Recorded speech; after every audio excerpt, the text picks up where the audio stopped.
నేనున్నాను అనిపించుకోవడానికి, నేను కూడా రాజకీయాలలో ఉన్నాను అనిపించుకోవడానికి నోటికొచ్చినట్లు తిట్టడం, నోటికొచ్చినట్లు రెచ్చిపోయే వ్యాఖ్యలు చేయటం పవన్ కళ్యాణ్కు అలవాటే. తిట్టడం అలవాటే, తిట్టించుకోవడం కూడా ఆయనకు అలవాటే.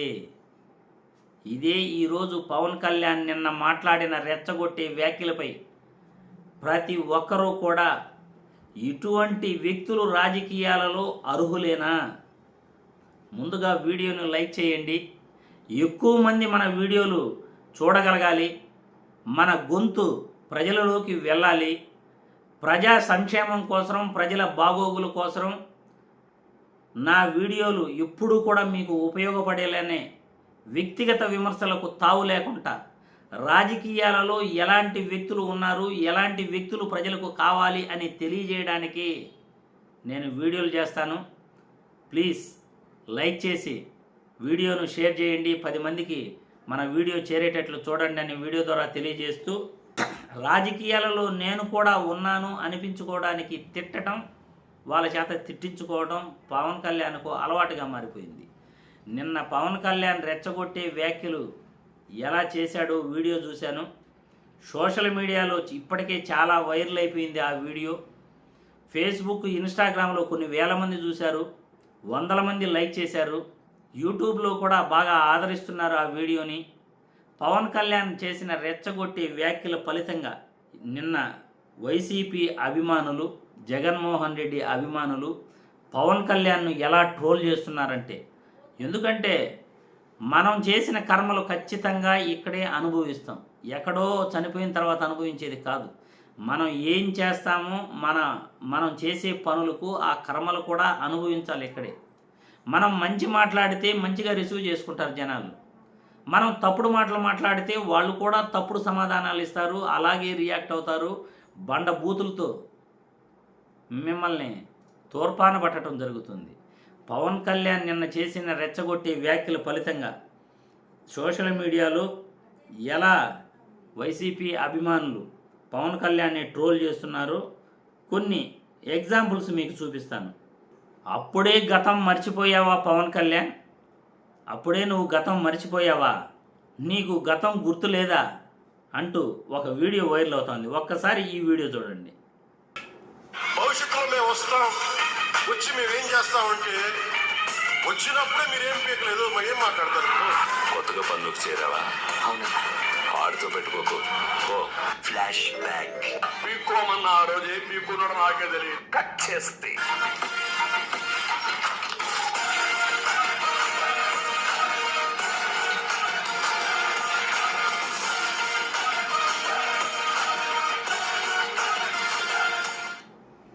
చూశారు కదా, వచ్చినప్పుడే మీరు ఏం పీకలేరు అన్న వ్యాఖ్యలకి సోషల్ మీడియాలో ఎలా ట్రోల్ చేస్తున్నారో చూసారా?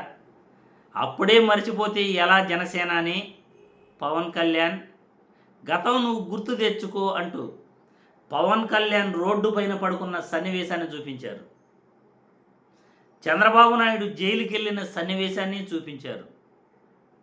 ఏం పీకాడు అన్నావు కదా, ఇదే సమాధానం అంటూ సోషల్ మీడియాలో వీడియోలు వైరల్ చేస్తున్నారు. ఇక రెండో వీడియో ఏంటంటే, ఒరే నీకు అర్థం కావట్లేదు కానీ జగన్ కనీసం నీ పేరు ఎత్తకుంటా నీకు పీకాల్సిన చోట పీకాడు కాబట్టి నీ తల్లిని తిట్టిన వాడికి, అన్నను అవమానించిన వాడికి, నీ జాతిని అవమానించిన వాడికి నువ్వు ఊడిగం చేస్తున్నావు అంటూ సోషల్ మీడియాలో వైరల్ చేస్తున్నారు. చూసారా పవన్ కళ్యాణ్ గారు, మన నోటి దురద ఎంతవరకు తీసుకొస్తుందో నిన్న వీడియోలోనే నేను చెప్పాను. మనం మాట్లాడే మాటలు ఇప్పుడు పవన్ కళ్యాణ్ రెచ్చగొట్టే వ్యాఖ్యల వల్ల 2 పార్టీలు ఎలా కొట్టుకుంటాయి, ఎలా వీడియోలు చేసుకుంటాయి, ఎలాంటి మాటలు మాట్లాడతాయి. పవన్ కళ్యాణ్ రాష్ట్రాన్ని, యువతను పక్కదారి పట్టిస్తున్నాడు, రాష్ట్రాన్ని నాశనం చేస్తున్నాడు. పవన్ కళ్యాణ్ వల్లే రాష్ట్రంలో యువత చెడిపోతూ ఉంది. ఇటువంటి వ్యక్తి రాజకీయాలకు దూరంగా ఉండాలి. ఇటువంటి వ్యక్తులను రాజకీయాలకు అనర్హులుగా ప్రకటించాలి అని నిన్న వీడియోలోనే చెప్పాను. చూసారా, నేను చెప్పింది కరెక్ట్గా ఎలా ట్రోల్ చేస్తున్నారు, ఏ విధంగా అతన్ని మాట్లాడుతున్నారు. మన నోటి దురద అటువంటిది. మరి ఇంకొక వీడియోలో పవన్ కళ్యాణ్ ఏమంటున్నారో తెలుసా?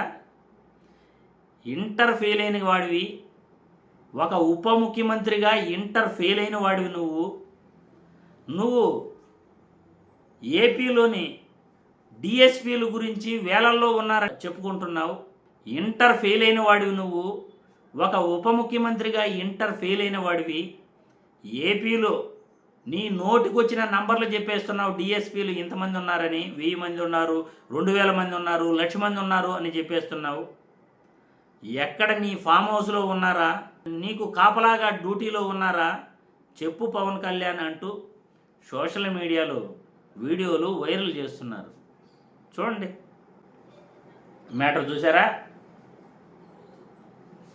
పవన్ కళ్యాణ్ మాటలకి ఎటువంటి సమాధానాలు? అలాంటిది ఇన్ని లక్షల మంది పోలీసుండి, ఇన్ని వందల మంది ఐపీఎస్లుండి, 1000-2000 ఉన్న డిఎస్పీలుండి, చూసారుగా, ఇన్ని లక్షల మంది డిఎస్పీలు, లక్షల మంది పోలీసులు అంటున్నాడు.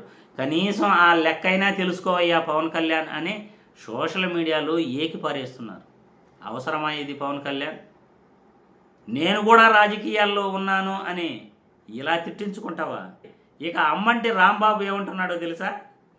మేం పీకలేకపోయాం, మీరు వచ్చారుగా, వచ్చి పీకండి చూస్తాం, సిద్ధంగా ఉన్నాం పీకించుకోవడానికి, ఏం పీకుతారో పీకండి అంటూ అమ్మంటి రాంబాబు వ్యాఖ్యలు. ఇకపోతే నాని గారు కూడా మాట్లాడారు. నాని గారు మాట్లాడుతూ ఆయన ఇంకొక అడుగు ముందుకేసి చేతిపైన రోమాలను చూపిస్తూ ఇట్లా అన్నారు. ఏమన్నారు? చేతిపైన రోమాలను చూపిస్తూ అంటే ఏం చేయగలవు, ఏం చేయగలవు నువ్వు, ఏం చేస్తావో చెయ్యి. గతంలో మేము చేసి చూపించాం, నడు రోడ్లో పండబెట్టాం. గతంలో మేము అనుకుని ఉంటే నీ మాటలకు కరెక్ట్గా సమాధానం చెప్పేవాళ్ళం. కానీ మేము అనుకోలే, ఏం పీకుతావు, ఏం పీకగలం, ఆ మాటలు మేము అనుకోలే. ఇప్పుడు మాట్లాడావుగా, గుర్తుపెట్టుకుంటాం, ప్రతి ఒక్కరూ వీడియో సేవ్ చేసుకోండి అంటూ సోషల్ మీడియాలో నిన్న మాట్లాడిన పవన్ కళ్యాణ్ వ్యాఖ్యల్ని సేవ్ చేసుకోండి అంటూ వైసీపీ వాళ్ళందరూ కూడా వీడియోని సేవ్ చేసుకుంటున్నారు. భవిష్యత్తు ఎలా ఉంటుందో ఎవరూ ఊహించలేం. పవన్ కళ్యాణ్ నేను కూడా రాజకీయాల్లో ఉన్నాను అని తనకు తాను ప్రజల్లో నిలబడడానికి ఇటువంటి వ్యాఖ్యలు చేస్తుంటాడు. రాజకీయాల్లో 2 టైప్ అండి. ప్రజలకు మంచి చేసి చిరస్థాయిగా ప్రజల గుండెల్లో నిలబడడం. రెండో వ్యక్తులు ఏమంటే ఎప్పటికప్పుడు రాజకీయ నాయకులను తిడితే మనం రాజకీయాల్లో ఉంటాం, రెచ్చగొడితే మనం రాజకీయాల్లో ఉంటాం, కులాలను మతాలను రెచ్చగొట్టి రాజకీయాల్లో పబ్బం గడుపుకుందాం అనే రకం రెండో రకం. పవన్ కళ్యాణ్ రెండో రకానికి సంబంధించిన వాడు. ఎందుకంటే 20 నెలల్లో ఒక రాజకీయ నాయకుడిగా ఆయన పూర్తిగా ఫెయిల్ అయ్యాడు. ఇచ్చిన హామీలు నెరవేర్చలేదు. మెడికల్ కాలేజీలను ప్రైవేట్ పరం చేస్తుంటే ఈయన అసలు నాకేమి తగదు అన్నట్టున్నాడు. ఈరోజు పవన్ కళ్యాణ్ ప్రజల కోసం పోరాడచ్చు, కానీ ఆయన పోరాడట్లే. ఈరోజు ఆయన తిరుమల లడ్డూ పైన వివాదం చేశాడు. జంతువుల కొవ్వుతో తయారు చేసిన నూనె కలిసింది, 1,00,000 లడ్డూలు అయోధ్యకి పంపారు అని తప్పుడు మాటలు ఎటువంటి ఆధారాలు లేకుండా చెప్పాడు. మతాల్ని రెచ్చగొడతాడు. ఏదైనా ఒక్క మాట మాట్లాడితే మతానికి లింక్ పెట్టేస్తాడు. నువ్వు క్రిస్టియన్ కదా అనేస్తాడు. మొన్న కూడా చూశారు, నేను వీడియో కూడా పెట్టాను. జగన్మోహన్ రెడ్డి నీ సొంత మతం క్రిస్టియన్ గురించి మాట్లాడితే నువ్వు ఊరుకుంటావా అని మతాల్ని లైవ్లోకి తీసుకొచ్చేస్తాడు. మతాలను తీసుకొచ్చి మతాలను రెచ్చగొడతాడు, కులాలను తీసుకొచ్చి కులాలను రెచ్చగొడతాడు, సనాతన ధర్మం పేరుతో హిందువులను రెచ్చగొడతాడు. ఇలా ఎప్పటికప్పుడు రెచ్చగొట్టే వ్యాఖ్యలు చేస్తూ ప్రజలకు చేసేదేమీ లేదు.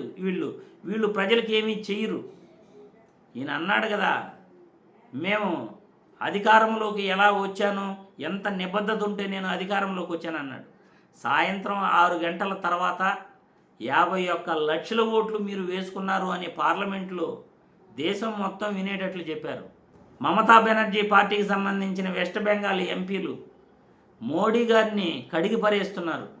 చంద్రబాబు ఏపీలో ఎలా గెలిచాడు, 51 లక్షల ఓట్లు ఈడ ఎలా వచ్చాయి, ఎలా 5 కోట్ల ఓట్లు దేశం మొత్తం వేసుకున్నారు, కడిగి పారేస్తున్నారు. మీ చరిత్ర అది కూడా ఒక గెలుపేనంటారా? ఇలా కూడా గెలవటం ఒక గెలిపేనా? మళ్ళీ ఇటువంటిది 2024లో ప్రజలు గమనున్నారు, కానీ 2029లో గాన జరిగితే అన్ని పార్టీలు కూడా తప్పు చేసిన పార్టీలు ఇండియా వదిలి పారిపోవాల్సిందే.